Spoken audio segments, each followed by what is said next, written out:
Welcome back to Cheyenne Country. We're here with Cody McCarver at the Nashville Palace. Cody McCarver, of course, a name you may recognize, a face from Confederate Railroad fame, but you're out on your own and you've kind of shifted music styles, so to speak. Yeah, I did. I left Confederate Railroad in 2010, and not for any negative reasons, you know. It was a great experience for me to be a part of that band, and we played 100 shows a year, and because of the song Trashy Women, Danny, Shirley, and the guys, they just keep going and keep playing. And in 2010, I got offered an opportunity to be in a movie with Michael Madsen. Okay. If you know who Michael Madsen is, from Kill Bill and Reservoir Dogs and all these big movies he was in. What an opportunity. Yeah, and it was from Lionsgate Films. And so I did that, and I started filming it, and then I signed a recording contract of my own to do country music with E1 Entertainment in New York. And one thing led to another, and I had 3 #1 videos on CMT Pure. I had won Music Row's Independent Artist of the Year. I had 3 times I won that, and that was based on radio airplay. And one thing led to another. I left Confederate Railroad and I went out on the road on my own. And I did another movie, and I started doing shows with David Allan Coe. Did about 37 shows in 2012-13 with David Allan Coe. That's my kind of world in music, you know.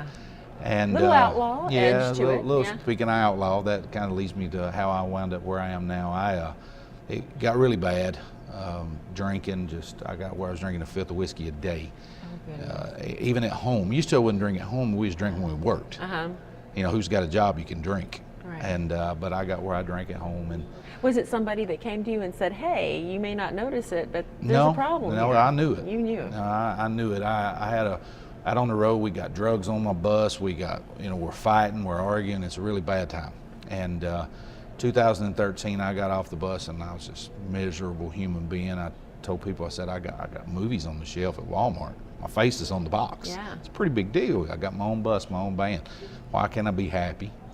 You know, just why can't I be happy? And there was one thing missing. And there was one thing missing, man, and it was Jesus. Yeah. And I began to go to church a little bit and just search, and and I went back to the little church I grew up playing piano in.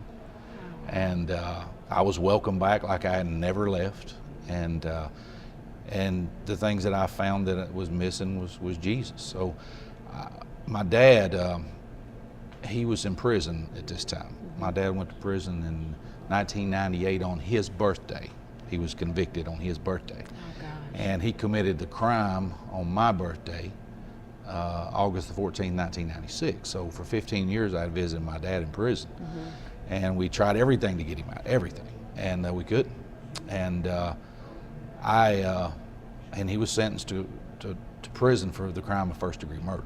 Oh, and so we've tried everything in the world to get him out of prison, and this didn't work. And man, I left that prison one day visiting him, and I could see him. He could come out in the prison yard. Yeah. And as I drove away, I could see him. And I waved, and I said some prayers. I said, Lord, I know I'm trying to do better. I'm trying to quit drinking. I'm trying all these things. But boy, if you could just show me how to get him out of prison, I'd appreciate it. And about 2 weeks later, he died. Oh, my goodness. And so I was, flabbergasted, until I found out from the chaplain at the prison that my dad had give his life to the Lord as well. And I got his Bible, and I began to read the things that he was studying and reading, and I was like, man, God answered my prayer, not the way I wanted it, Right. but he answered it. And so I wrote this song called "The Lord's Will" about it. And I came to Nashville, man, I was going to take the Christian music business by storm. That was my plan. And everybody started saying, and these are people in the Christian music industry, okay? They started saying, well, man, you kind of sound outlawy. And I was like, well, this is Christian music. Right. I did that already, but this is a new thing. And this is real life here. This is real life. Like it's nobody's perfect. Yeah. Exactly. And these songs are about being redeemed from drugs and people dying in prison. These are real life songs I've written. And you could potentially change somebody's life. Yeah, and we've always seen unbelievable things happen in the last 2 years. And that's a whole nother interview for a different day. But I kind of tongue-in-cheek said to this guy that I told me that I sounded outlawy, that I said, why don't we just call this, maybe I'll call it Outlaw Gospel. And one thing's led to another, and it's like turned into something that people are paying attention to. And we trademarked the name Outlaw Gospel. And we started Outlaw Gospel Ministries, and we got this killer music video and this new album. The album's called #Hallelujah. And I called it #Hallelujah because I don't really know what that means, but I know the younger generation does. Yes, exactly. And it's going to draw a lot of people in. You're going to set an example. Exactly. And I hate that you had a rough road to get here, but what an amazing story and what an amazing turnaround. Yeah, it's been. We're going to see some of your work right now. Yeah, rise up. Rise up. A Mississippi school district is being fined $7,500 for opening an assembly with a prayer and handing out Bibles. Here in New York City, no prayer is allowed. Mayor has decided that this year's official 9/11 ceremony will not include any members of the clergy. We were expecting to be able to pray. Some say it's the separation of church and state, but Cambridge Christian School says religious freedom being violated.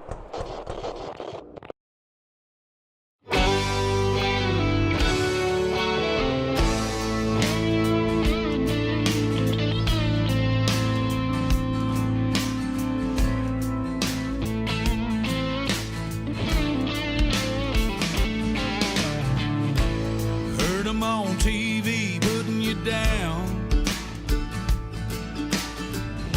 They talk about faith in God, but they leave you out.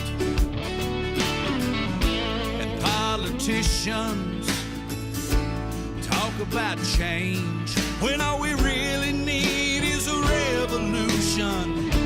In your name we got to rise up.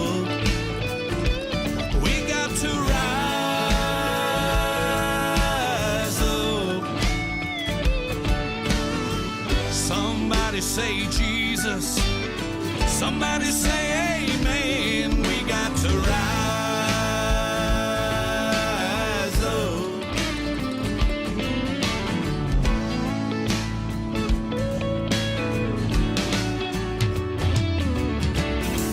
I seen a preacher on the street preaching your word. People laughing and hating on him, but they hated you first. We need revival. Oh, we need to move. And we need all your children to stand up for you. We got to rise up. We got to rise up. Somebody say Jesus, somebody say amen. We got to rise up. We got to rise up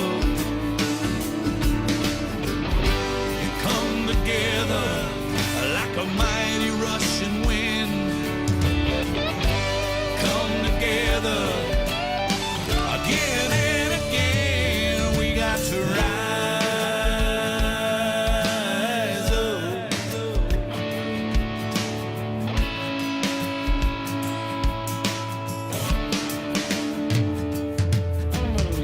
Somebody say Jesus.